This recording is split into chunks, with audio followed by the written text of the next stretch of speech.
I found the secret behind restaurant quality French toasts that are flavorful, moist, and pillowy, yet still have fantastic structure and crunch. Here's what I did. Use brioche bread. The taste is rich, and the density of the crumb along with the thickness of the slices helps with soaking the milk egg mixture, which gives a luxurious bite. Next, properly season the custard base.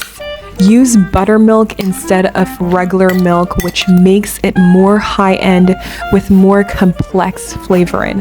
The buttermilk is thicker in consistency and richer in flavor. And use butter to fry, as it will give a rich and comforting flavor.